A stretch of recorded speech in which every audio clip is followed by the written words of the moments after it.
का च संस्थाप्य विप्रस्य मंदिरे क्षुदया पीडितात्मा च विप्रं दृष्ट्वा तथा विधिकृते किं फलमाप्नोति विस्तराद्वद मे परो विप्रवाच सत्यनारायणस्य दम्पतं सर्वविसितपरं तस्मादेतं व्रतं ज्ञात्वा काष्ठपेताति हर्षिता सत्यनारायणं देवं मनसा चिन्तय स्थितं तेनैव सत्यदेवस्य करिष्ये व्रतमुत्तमं जगाम नगरे रम्ये धन्याम त्रसत्य तद्दिने काष्ठमूलं च द्विगुणं प्राप्तवान् सौ ततः प्रसन्नं हितं सुखं कदलीफलं सर्गराघितदुग्धं च गोधूमस्य चूर्णकं कृते कत्रं सपादं च घृतं स्वगृह्णीय ततो बन्धुं समारुह्य चकार विधनाव्रत तद्व्रतस्य प्रसादेन धनपुत्रान्वितो भवत् इह लोके सुखं भुक्त्वा चान्ते सत्यपुरमेव अथान्यत् संप्रवक्ष्यामि शृणुध्वं मुनिसत्तमः।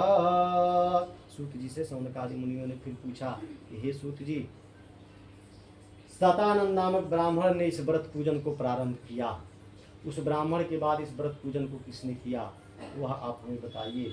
सूत जी बोले, यह सौनकादि मुनिगण सुनिए, सतानंद नामक ब्राह्मण ने इस व्रत पूजन को प्रारंभ किया, इसीलिए इसे सत्यनारायण पूजा कहा जाता है। एक दिन वही सतानंद नाम जो ब्राह्मण थे प्रति महीने अपने घर में भगवान का पूजन किया करते थे।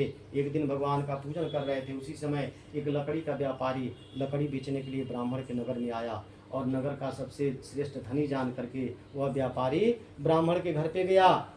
व्यापारी जब ब्राह्मण के घर पे पहुंचा तो उस समय ब्राह्मण अपने घर में भगवान का पूजन कर रहे थे। भगवान का पूजन होता हुआ देख वह व्यापारी भी जाके ब्राह्मण के समीप बैठ गया। जब भगवान का पूजन पूर्ण हो गया तो उस साहूकार ने, लकड़ी के व्यापारी ने भी भगवान के पूजन का आरती प्रसाद लिया, जल पिया और ब्राह्मण से पूछने लगा कि हे ब्राह्मण देवता, आप यह कौन सा व्रत पूजन कर रहे थे, हमें बताइए, हमारी भी इच्छा है, मैं भी इस व्रत पूजन को करूँगा। ब्राह्मण ने व्रत का विधि विधान उस लकड़हारे को बताया। लकड़हारा बड़ा प्रसन्न हुआ और लकड़ी लिया, लकड़ी बेचने के लिए गया। उस दिन लकड़ी के व्यापार से लकड़हारे को अन्य दिनों से अधिक धन प्राप्त हुआ।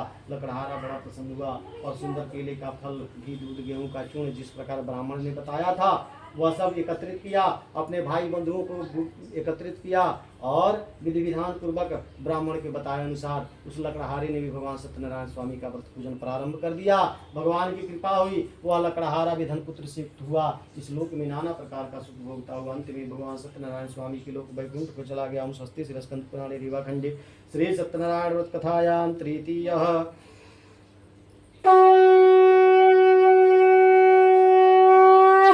बोलिए लक्ष्मी नारायण भगवान की जय। ओम श्री सत्यनारायण व्रत कथायां चतुर्थः।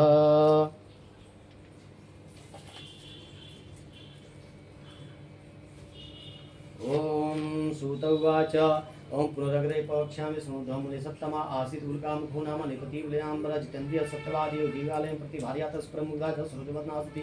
एतस्मिन्नन्तरे तत्र साधु एकः समागतः भद्रशीला नदी तीरे सत्यस्य व्रतमाचर दृष्ट्वा च वत्तिनः भूगर्भच्छबिन्यानि तुलसीराजं भक्तित्वेन चेतसा प्रकाशं कुरुतः सर्वं श्रोतुमिच्छामि साम्प्रतं।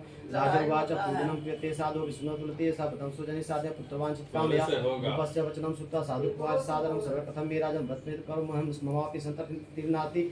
एतस्मिन् जायते ध्रुवं भार्या एकत्रितं सर्वं व्रतं सन्तत्यागं तदा व्रतं करिष्यामि यदा मे सन्ततिर्भवेत्। अल्पकाले गते तस्य भार्या लीलावती सती